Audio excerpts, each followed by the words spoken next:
semuanya. Oke, baiklah, apa kabar para sobat-sobat semuanya? Assalamualaikum warahmatullahi wabarakatuh. Bertemu kembali di sini kita di Ibnu Sword Channel.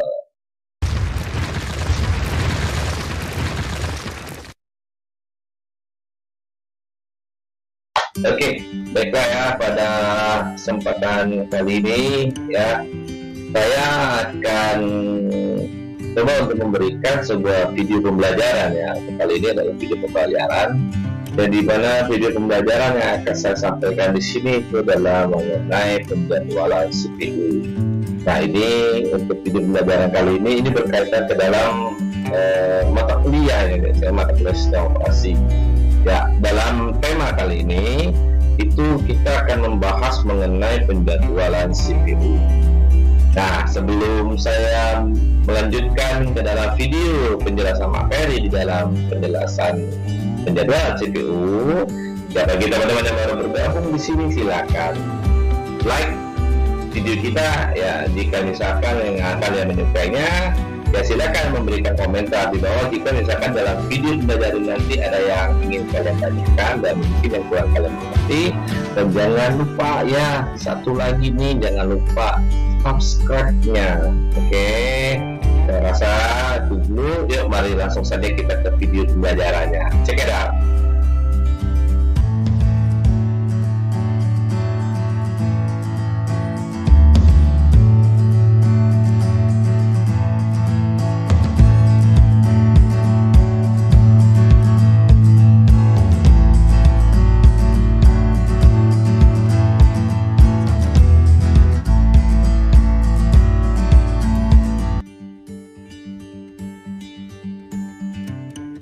Oke ya, baiklah.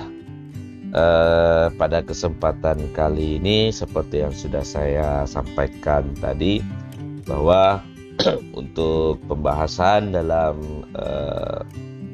video pembelajaran kita kali ini kita masuk ke dalam video pembelajaran sistem operasi ya. Sistem operasi dengan tema penjadwalan CPU. Ya, ini akan kita bahas di dalam pembelajaran penjadwalan CPU ini ya. Ya, berbicara tentang penjadwalan CPU ya. Ya, seperti yang sudah saya jelaskan di sebelumnya, bahwa di dalam pelayanan proses yang dilakukan di dalam sistem operasi ini jelas memiliki sebuah perencanaan atau sebuah penjadwalan. Karena apa? Karena di dalam proses pengelolaan yang dilakukan oleh sistem operasi, di dalam apakah itu dia melayani prosesnya ataupun dia melepaskan resource yang ada di dalam sistem komputer kita, maka di sini sistem operasi akan melakukan penjadwalan. Salah satunya juga ada di dalam penjadwalan CPU. Nah, algoritma penjadwalan di dalam sini tadi ini dengan tujuannya adalah untuk memilih ya dari proses-proses yang berada di memori atau ready to execute dan memberikan jatah CPU ke salah satu proses tersebut. Nah, ini maksudnya adalah dengan ada algoritma penjadwalan yang dilakukan oleh sistem operasi ya terhadap pelayanan prosesnya, ini dengan maksudkan supaya bisa memilih proses mana yang akan dilalui dan akan dilayani terlebih dahulu, sehingga ya bisa memberikan jatah kepada CPU ya untuk melayani proses-proses tersebut, sehingga tidak terjadi rebutan dalam pelayanan proses. Maka dibutuhkan yang namanya penjadwalan CPU. Kapan keputusan untuk algoritma dilakukan tadi? Jika saat suatu proses itu dilakukan switch dari running to waiting, berarti di saat perpindahan proses ya dari status running menuju ke waiting. Dan ada lagi yang kedua, yaitu status running to ready, berarti di saat perpindahan proses dari status running ke ready. Setelah itu ada lagi di saat status proses perpindahan proses dari waiting to ready. Jadi di saat proses itu sedang menunggu ya untuk penyelesaian prosesnya, ini jelas sistem operasi juga akan melakukan yang namanya algoritma penjadwalannya. Nah, Dan yang terakhir dengan proses terminates. Apa itu terminates? Ini adalah penyelesaian prosesnya. Itu ya. Ini keputusan yang dimana algoritma penjadwalan yang akan dilakukan oleh sistem operasi terhadap pelayanan prosesnya di dalam penjadwalan CPU. Nah, kemudian ya di sini terlihat ya bahwa di dalam proses tersebut ya dari penjadwalan switch dari status running ke waiting dan menuju ke terminates, ini dia termasuk ke dalam sebuah penjadwalan yang non preemptive. Maksudnya dia tidak akan memprioritaskan apapun di proses yang sedang berjalan pertama, ya di sini akan dituntaskan sampai habis sehingga nanti baru dia akan melayani proses kedua dan seterusnya. Nah, yang khususnya untuk nomor tadi proses dari switch perpindahan proses dari status running ke ready, menyadari khususnya status waiting to ready, ini termasuk ke dalam penjadwalan yang preemptive. Nah, ini seperti yang sudah saya sampaikan tadi ya. Jadi ada yang penjadwalan yang masuk ke dalam preemptive, ada penjadwalan yang masuk ke dalam non preemptive. Oke, tadi sudah dijelaskan. Next, lanjut. Ya, di dalam penjadwalan CPU, ya ini tadi juga sudah dijelaskan. Ya, ini ya, running to waiting time to terminates, ya ini akan masuk ke dalam yang namanya non preemptive. Dan jika misalkan prosesnya masuk ke dalam running to ready stage, ya menuju waiting to ready stage, maka ini masuk ke dalam yang namanya preemptive. Apa sih tujuan dari penjadwalan?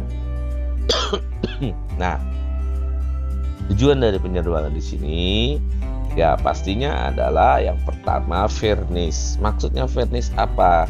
Supaya di dalam pelayanan proses yang dilakukan ya di dalam CPU ataupun dalam sistem operasi tadi ya, ini terdapat pemberlakuan pelayanan yang adil ya untuk semua job atau pekerjaan yang dilakukan dari setiap masing-masing proses, sehingga tidak terjadi rebutan ya di saat proses tersebut minta dilayani.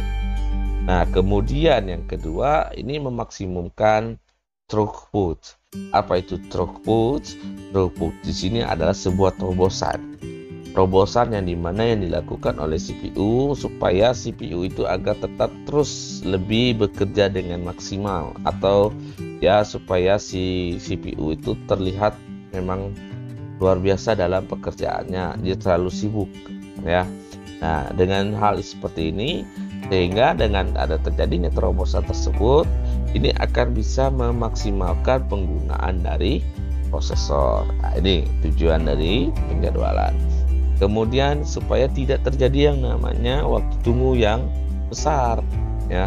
Dengan ada penjadwalan ini adalah memperkecil waktu tunggu atau tidak terjadinya overheat. Ya, kalau sudah terjadi overheat ini sangat berbahaya ya bagi proses-proses yang sedang menunggu ya. Kemudian tujuan yang berikutnya supaya penggunaan resource di dalam sistem operasi kita dan sistem komputernya itu biar seimbang. Nah, jadi supaya tidak terjadi ada yang tidak digunakan, maka dengan ada yang namanya penjadwalan ini ya setiap masing-masing resource di dalam sistem komputer kita itu bisa tercover ya dengan penjadwalan, sehingga bisa mengetahui penggunaan dari setiap masing-masing resource tersebut. Nah, kemudian tujuan penjadwalan juga tidak terjadi yang namanya penundaan waktu yang tak terhingga ya.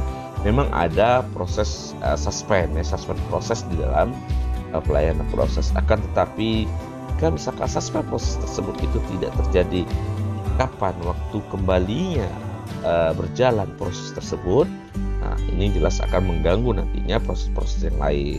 Makanya itu dengan ada penjadwalan supaya tidak terjadinya penundaan waktu yang tak terhingga tadi.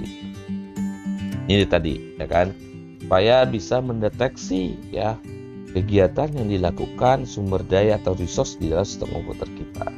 Nah, dengan ada penjadwalan ya, ini sangat gampang bagi sistem operasi untuk mendeteksi kira-kira penjadwalan tersebut yang mana yang sedang berlangsung, yang sedang dilayani. Ini ya tujuan dari yang namanya CPU.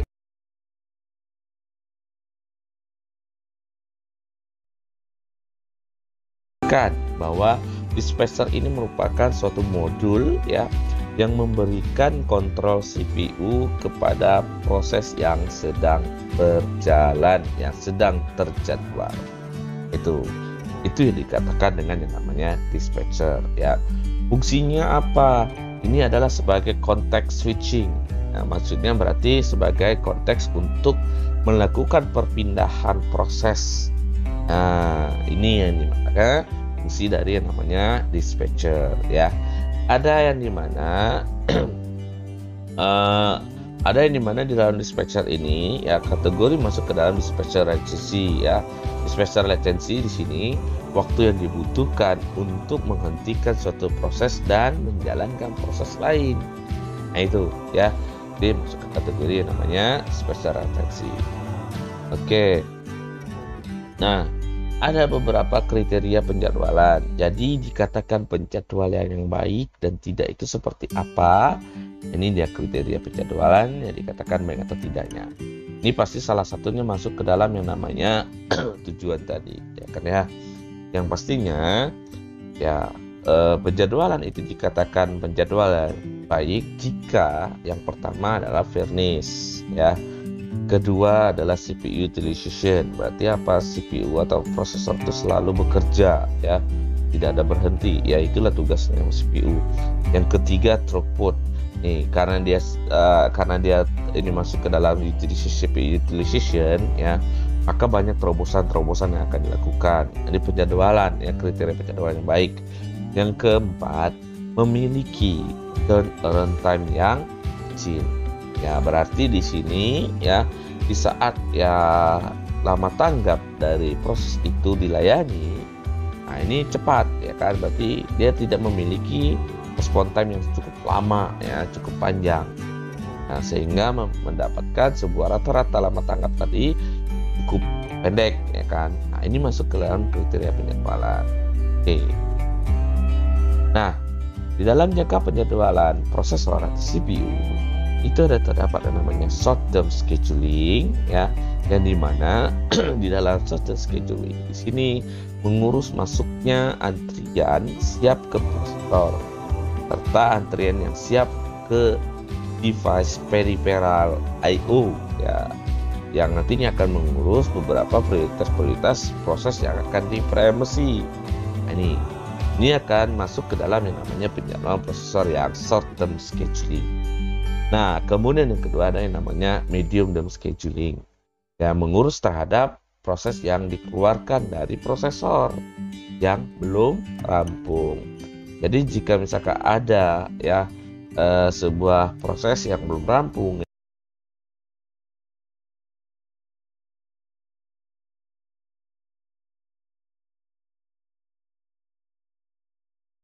penjadwal yang short medium term scheduling. Ya, yang ketiga ada yang long term scheduling. Berarti ini penjadwalan yang memiliki jangka panjang, ya, waktu yang cukup panjang. Mengurus masuknya pekerjaan baru berupa penentuan pekerjaan baru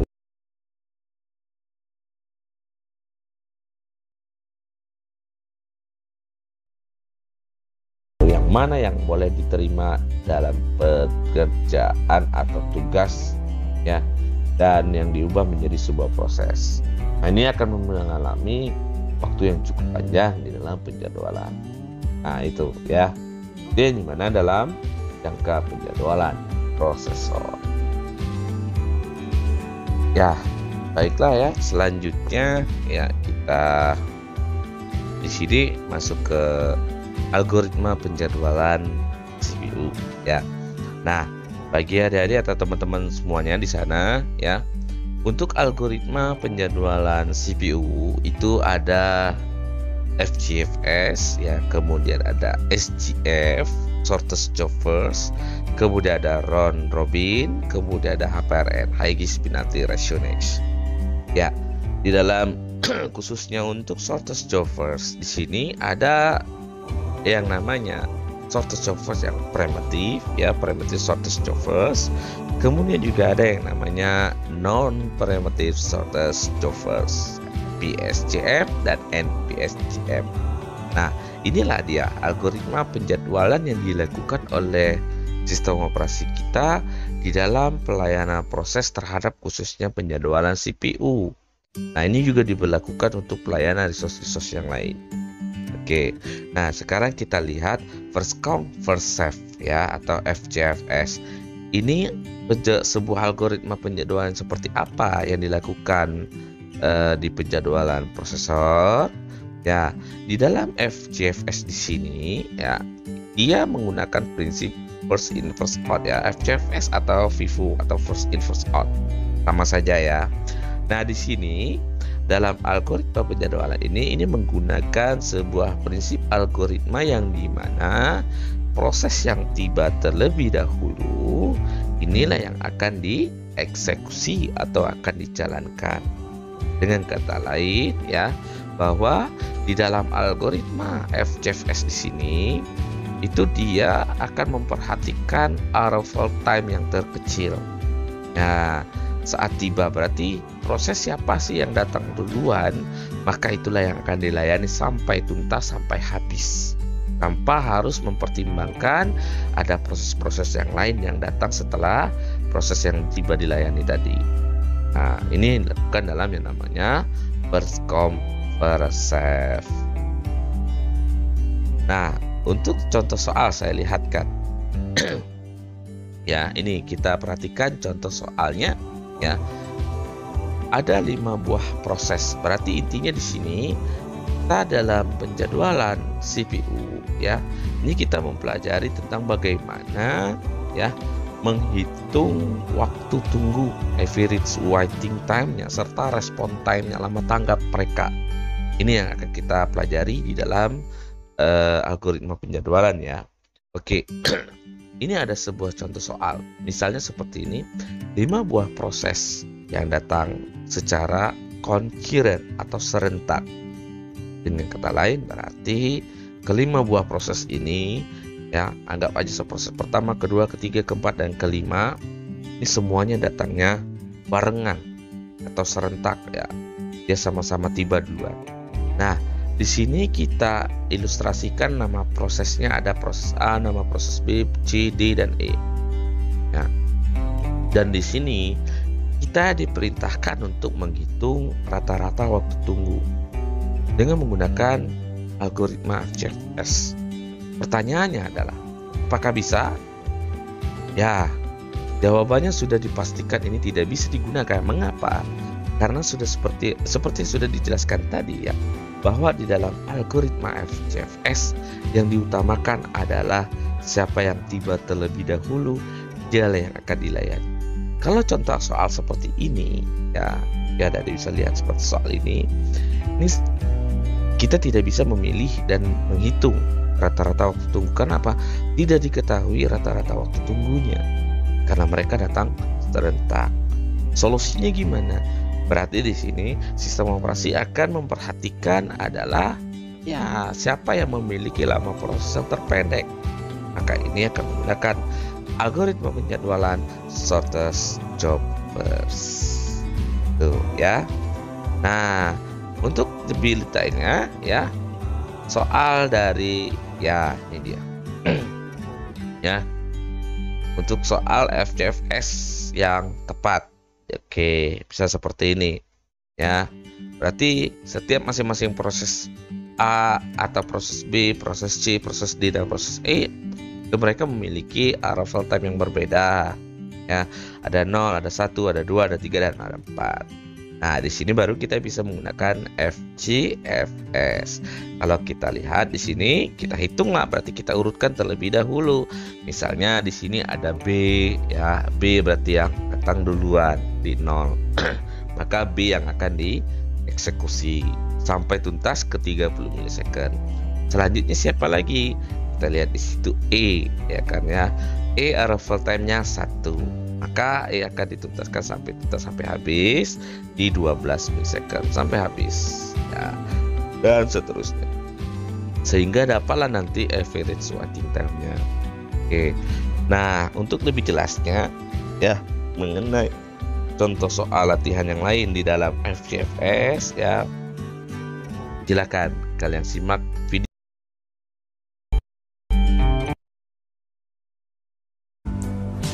Yang pertama adalah penjadwalan prosesor SCFS, yang artinya penjadwalan prosesor di mana proses yang pertama tiba atau mempunyai AT terkecil akan langsung dieksekusi. Langkah pertama, jumlahkan semua BT atau lama proses untuk mengetahui lama proses keseluruhan. Kita jumlahkan semuanya dan hasilnya adalah 30. Maka kita buat kolom berjumlah 30 buah sesuai dengan hasil keseluruhan BT seperti di bawah ini. Selanjutnya, proses mulai berjalan. Proses yang duluan berjalan adalah P1 karena memiliki start time terkecil, yaitu adalah 0. Proses berjalan berdasarkan warna pada nama proses. Start P1 adalah 0, kemudian lama prosesnya 5, berarti proses akan berjalan dari 0 sampai 5. Next. Proses P1 telah selesai, maka kita dapatkan ST-nya adalah 0 karena dimulai dari 0, dan FT-nya adalah 5 karena berhenti di 5. Langkah selanjutnya adalah mencari RT atau lama tanggap, yaitu dengan menggunakan rumus RT sama dengan FT dikurang AT. Jadi 5 dikurang 0 sama dengan 5. Lanjut, selanjutnya proses P2 berjalan selama 3 ms. Proses P2 berjalan dari 5 dan berhenti di 8. Maka ST sama dengan 5 dan finish time-nya adalah 8. Lalu RT-nya FT dikurang AT sama seperti tadi, jadi 8 dikurang dengan 1 sama dengan 7. Lanjut, proses P3 yang berjalan sebanyak 6 ms.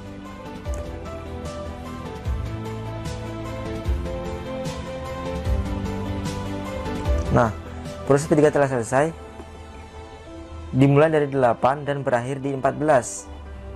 ST 8, FT 14, dan RT-nya 14 dikurang dengan 2 sama dengan 12. Selanjutnya adalah proses P4 berjalan sebanyak 1 ms saja.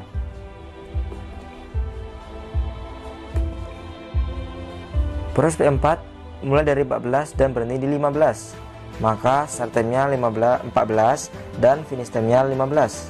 Sedangkan lama tanggapnya atau RT-nya 15 dikurang dengan 3 sama dengan 12. Kita lanjut proses yang terakhir, yaitu adalah proses P5 yang berjalan sebanyak 15 ms. Berjalan sampai selesai proses P5 sebanyak 15 ms. Nah, kita dapatkan ST-nya adalah 15 karena dimulai dari 15, dan finish time-nya adalah 30 dan karena berhenti di 30. Dan RT-nya adalah 30 dikurang 4 sama dengan 26. Kita sudah menjalankan semua proses sampai selesai. Selanjutnya adalah mencari average waiting time atau TR serta turnover time atau TI. Dengan menggunakan rumus TI sama dengan jumlah semua lama respon time atau RT. Kita jumlahkan semuanya RT ini, dan untuk cari TR-nya TI dibagi N proses atau banyak proses. Ini ada 5 karena ada P1, P2, P3, P4, dan P5. Nah, ini adalah cara pengerjaannya. TI sama dengan 5 ditambah 7 ditambah 12 ditambah 12 ditambah 26, maka hasilnya adalah 62. Dan untuk cari TR, 62 akan dibagi banyak prosesnya, yaitu 5. 62 dibagi 5 sama dengan 12,4. Nah, inilah penjelasan proses SFS. Oke, bagaimana para shooters dan teman-teman semuanya ya yang menonton video simulasi tadi? Ya, mudah-mudahan dari video simulasi tadi itu bisa membantu adik-adik dan juga teman-teman semua shooters di sana yang sedang menonton dari video pembelajaran hari ini ya. Itu bisa memudahkan dalam memahami bagaimana proses penjadwalan CPU dalam algoritma first come first serve. Nah, pastinya kita bisa melihat ya dari video pembelajaran dari video simulasi tadi ya, untuk algoritma CFS ya itu pasti memiliki sebuah kelemahan ya. Kelemahan sangat terlihat jelas sekali di dalam FCFS. Karena apa? Karena dalam algoritma ini mendahulukan siapa yang datang duluan tanpa menghiraukan berapa banyak panjang proses yang dilayani. Nah, ini Di sini untuk proses yang pertama datang itu iya kalau misalnya burst time-nya kecil. Kalau burst time-nya pendek, kalau burst time-nya kecil sih tidak ada masalah. Tapi jika jika misalnya burst time-nya itu mengalami panjang, waktu tunggu yang panjang sekali ya, sehingga proses-proses yang lainnya itu akan mengantri yang cukup lama. Ini ya, ini akan terjadi yang namanya convoy effect. Ya, convoy effect adalah terjadi penumpukan proses. Nah, akan terjadi penumpukan proses, dan jika terjadi penumpukan proses, maka ini akan memiliki waiting time yang cukup panjang dan cukup lama ya, rata-rata waktu tunggunya. Itulah kelemahan dari yang namanya FGFS. Oke, baiklah ya. Selanjutnya kita masuk ke algoritma penjadwalan CPU yang kedua, yaitu shortest job first. Ya, algoritma yang dimana di sini ya, algoritma shortest job first ini dengan prinsipnya berbeda dengan FGFS ya. Prinsip yang dilakukan dalam algoritma SJF shortest job first ini adalah algoritma dengan mengutamakan lama proses yang terpendek atau terkecil itu yang akan didahulukan. Berarti dia memperhatikan burst time-nya. Ya, kalau yang FGFS tadi dia memperhatikan arrival time-nya. Ya, kalau yang SJF shortest job memperhatikan burst time-nya. Nah, mana lama proses yang terpendek, yang paling kecil, maka dia yang akan dieksekusi atau dijalankan. Ini dalam shortest job first. Nah, di dalam shortest job first akan ada kelemahan pastinya, sama seperti FGFS ya. Ya, dalam kelemahan algoritma ini yaitu susahnya untuk memprediksi lama proses yang akan dieksekusi selanjutnya. Nah, itu karena apa? Karena dia akan mendahulukan siapa yang lama proses terpendek. Nah, jadi dia tidak bisa memprediksi lama proses yang berikutnya akan layani siapa dan seterusnya. Sehingga nanti di sini ya, proses yang mempunyai burst time yang besar akan memiliki waiting time yang besar. Ya, dia datang duluan. Karena lama prosesnya lama ya, dia memiliki burst time yang besar, maka dia disingkirkan dan didahulukan proses yang kedua, ketiga, seterusnya yang memiliki burst time. Nah, di sini kelemahannya ya. Kelemahannya yang dimana jika dia memiliki proses itu memiliki burst time yang besar, maka dia akan terdapat waiting time yang cukup lama juga. Itu kelemahannya. Nah, di dalam khususnya shortest job first, itu shortest job first ya, bukan SJR, mohon maaf. Nah, di dalam shortest job first, di sini terdapat ada dua skema ya di dalam shortest job first. Ada skema yang primitive shortest job first, ada skema yang non primitive shortest job first. Ya. Dalam skema primitive shortest job first ya, ini adalah primitive shortest job first yang dimana dia akan melakukan perbandingan proses. Ya, proses yang pertama datang tetap akan didahulukan. Ya, misalnya ada P1 di 0. Nah, ini tetap didahulukan. Nah, di saat P1 di 0 jalan, kemudian 1 milisecond ada lagi P2. Nah, maka di sini sisa proses yang dijalankan dari P1 tadi itu akan dibandingkan dengan dengan proses yang kedua yang baru datang tadi. Nah, mana yang memiliki lama proses terpendek, maka ini akan diprioritaskan. Nah, dia akan melakukan yang namanya preemptive atau preempsi. Ada interrupt yang dilakukan dalam skema primitive shortest job first di sini. Primitive shortest job first ini biasanya sering disebut dengan shortest remaining time first scheduling. Berarti dia mendahulukan perbandingan proses ya. Mana yang lama proses terpendek, dia akan didahulukan. Nah, kemudian yang kedua ada skema non primitive shortest job first. Ya, di dalam non primitive shortest job first di sini ya, CPU tidak memperbolehkan proses yang ada di ready queue untuk menggeser proses sedang dieksekusi. Maksudnya di sini ya, dalam non primitive shortest job first sedang berjalan. Pertama misalnya P1 tadi dia datang di 0 karena dia datang duluan, ya kan ya. Kemudian sama lama proses 30 milisecond. Maka maupun nanti setelah di 1, 2 dan seterusnya setelah 0 ada yang datang, ini dihiraukan. Di P1 atau proses pertama tadi itu dituntaskan sampai selesai. Bagaimana untuk pelayanan proses berikutnya? Untuk proses berikutnya siapa yang datang, yang proses kedua, ketiga dan seterusnya itu akan mengalami perbandingan proses. Tetap dia akan memperhatikan mana yang lama proses yang terkecil atau terpendek itu akan didahulukan. Untuk khususnya pemilihan proses kedua, ketiga dan seterusnya. Tapi untuk proses pertamanya di dalam non-parametric shortest job first itu dihiraukan. Proses pertama yang datang itu langsung dieksekusi tanpa harus memperhatikan proses yang tiba yang lainnya. Itu ya dengan skema non-parametric shortest job first atau NPSJF. Oke. Nah untuk lebih lanjutnya ya, bagi teman-teman atau para sahabat shortest yang ingin melihat lebih jelas dalam skema shortest job first, parametric shortest job first, dan non-parametric shortest job first, silakan teman-teman lihat, perhatikan dalam video simulasi berikut ini.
T-nya adalah 4 dan finish time-nya 5. 5 kita kurang dengan 3, maka RT-nya adalah 2. Lanjut, selanjutnya P1 akan dijalankan karena memiliki sisa proses BT tim terkecil yaitu 4. Ini adalah proses P1 tadi masih tersisa, 4 kita jalankan sampai habis.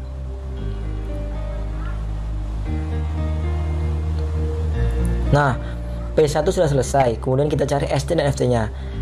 Ini perlu diperhatikan untuk mencari ST dan FT-nya bukan dari sini, tapi kita dari awal perbandingan tadi, yaitu jumlah dari 0 dan berakhir di 9. Lanjut, nah untuk mencari kemudian kita cari RT-nya, 9 dikurang 0 sama dengan 9. Selesailah proses P1. Kemudian P3 akan dijalankan karena memiliki sisa proses terkecil yaitu 6. Ini P3 kita jalankan sampai habis.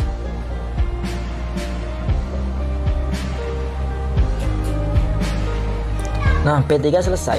Untuk mendapatkan ST dan FT, dilihat dari kotak di bawah ini. Kita lihat ini. ST-nya 9 dan finish time-nya 15. 9 15, kemudian FT-nya RT-nya FT dikurang AT 15 kurang 2 sama dengan 13. Kita lanjut untuk proses yang terakhir, yang tersisa adalah P5. Karena P5 tinggal sendirian, maka tidak akan ada perbandingan lagi. Maka P5 akan dijalankan sampai habis atau sampai selesai. Ya, kita tunggu sampai habis.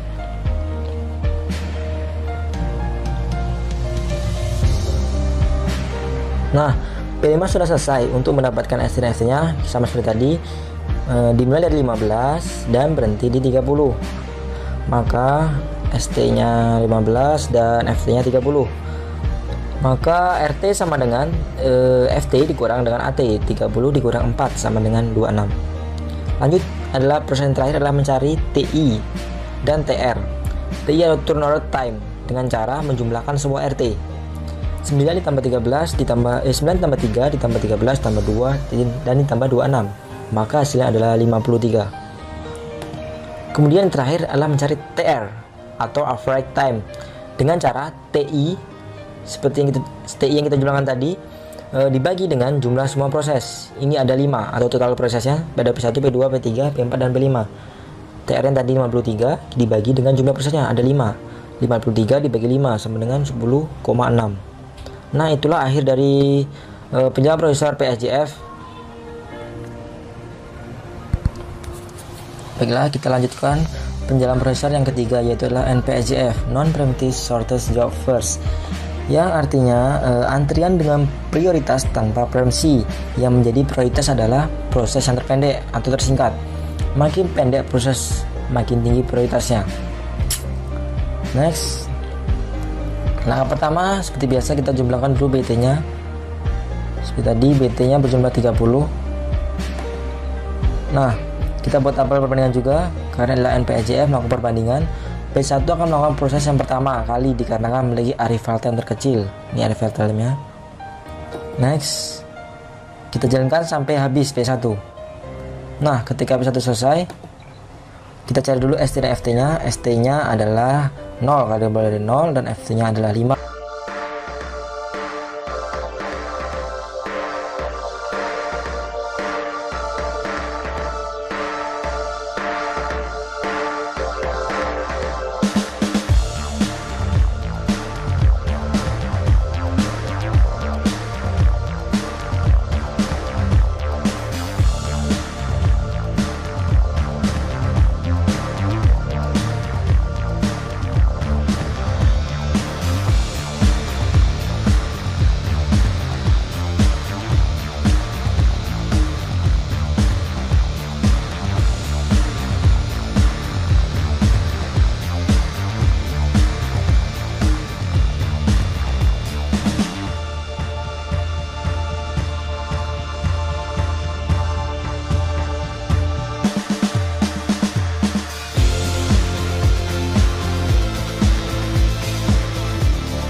Bagaimana para sobat-sobat semuanya dari penjelasan tentang penjadwalan CPU? Ya, tadi kita sudah banyak dibahas di dalam penjadwalan CPU, ya kan? Ada mengenai kriterianya, kemudian untuk melihat dari jangka penjadwalannya serta algoritma penjadwalannya. Ya, algoritma penjadwalan dari CPU, ada FGFS, ada primitive shortest job first, non primitive shortest job first, kemudian ada round robin dan HPRN, IG penalty ratio next.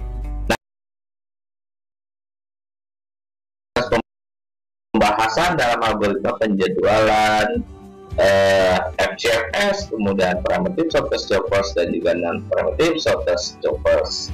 Di next video saya akan menjelaskan dan melanjutkan kembali dari pembahasan penjadwalan CPU di dalam algoritma penjadwalan round robin dan high finality ratio next.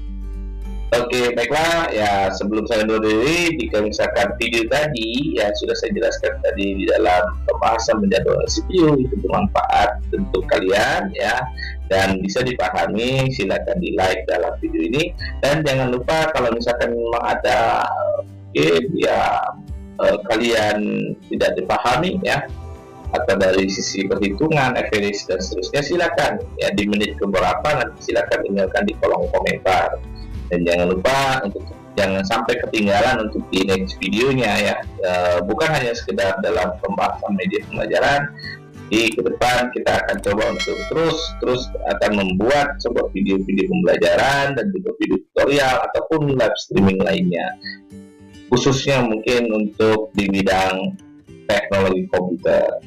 Saya undur diri, saya Ibu Sani Wijaya. Ya, jangan lupa ya dipantau terus, dimonitor terus, kita akan update terus untuk videonya.